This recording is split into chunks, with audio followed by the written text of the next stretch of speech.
Hi everybody, it's been a while, but here I am back again. I've been on a holiday, I've been doing a lot of things, and as you can see here, I have a lot of new books.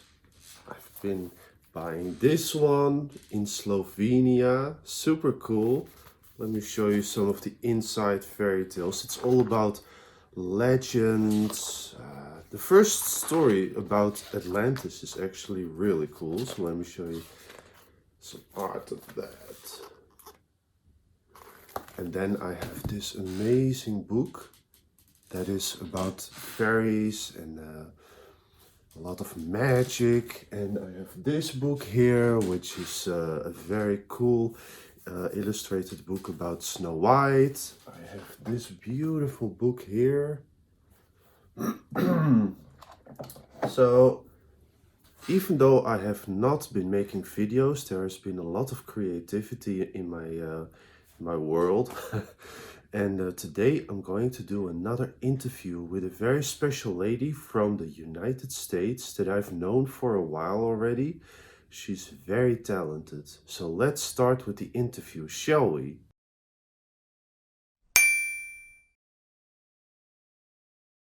So the artist that I'm presenting today is Melissa Ann Aylon. Here is some of her work. You can find more of her in the links in the description below.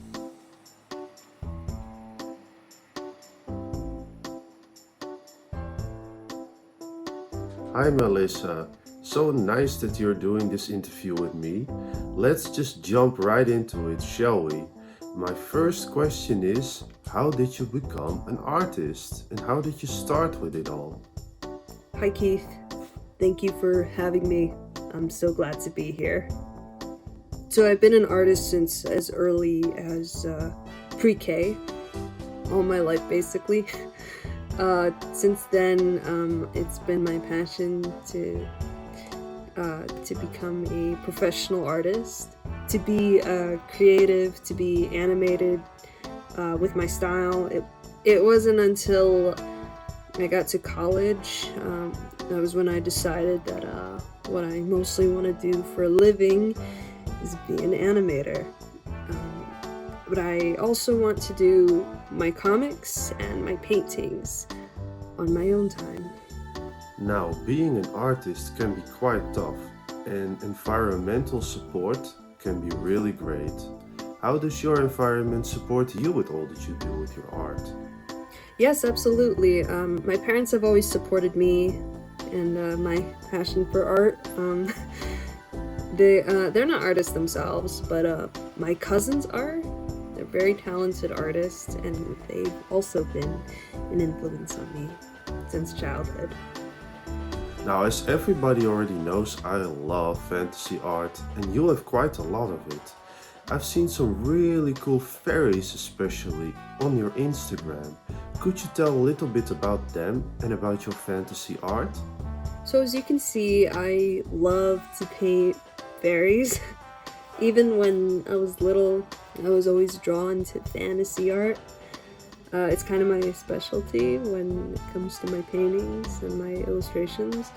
Fairies were always my favorite characters to draw. I also love to draw. I love to draw and paint mermaids, fire-breathing dragons, and castles, and scary clowns. Even though they're not part of the fantasy art aesthetic. um, Recently, I've also been getting into some sci-fi art as well. So I have some plans for some new pieces. Next question. How have the past couple of years been for you and your artworks? It was a special time for me in 2020. I mean, we had COVID and the lockdown, which was a bummer at first.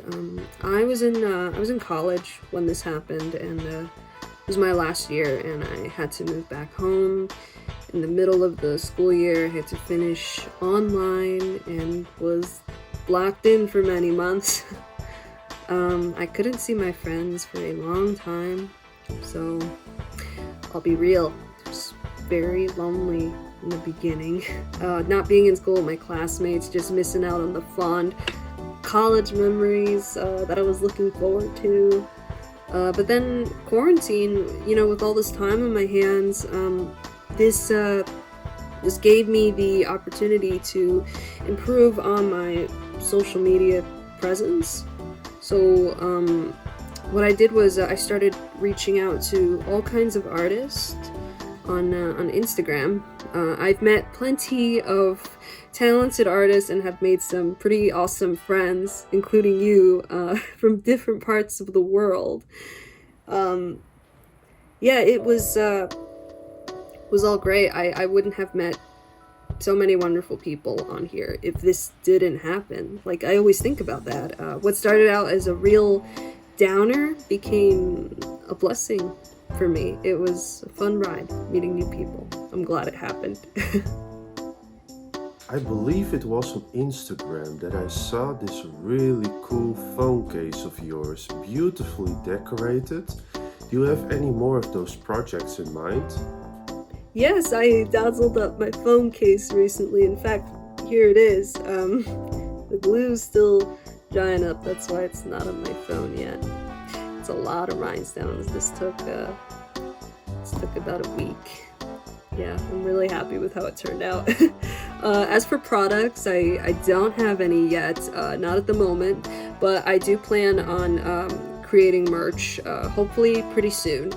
Creating my own little store, my online store. It's always been on my list, like for a very long time. I want to create stickers and posters, and maybe buttons and tote bags too, and maybe little makeup bags with that. I have an Etsy, but it's just a regular Etsy, but I do plan on reviving it and starting my own store there once I design these products. As an artist, color is everything. May I ask what your favorite color range is? Oh, of course. Yeah, definitely. My usual favorite set of colors is pastel colors, anything bright. When painting, I mostly favor sunset colors and sunrise colors. I really love orange and pink being mixed together. Well, thank you for this lovely interview. Do you have any last words for people who also want to get into art? Don't be afraid to put yourself out there. There is an endless sea of artists all over the platforms. Don't let that bring you down. Your artwork, you're special in your own way, and if you feel it in your heart, if you really want to do this, just keep trying. Just keep going. It's all worth it. As long as it makes you happy, that's the most important.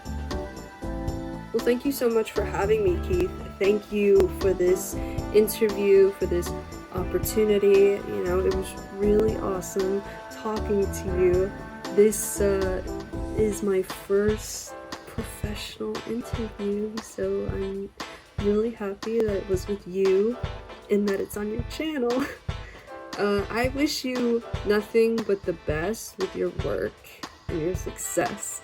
I always look forward to your future projects.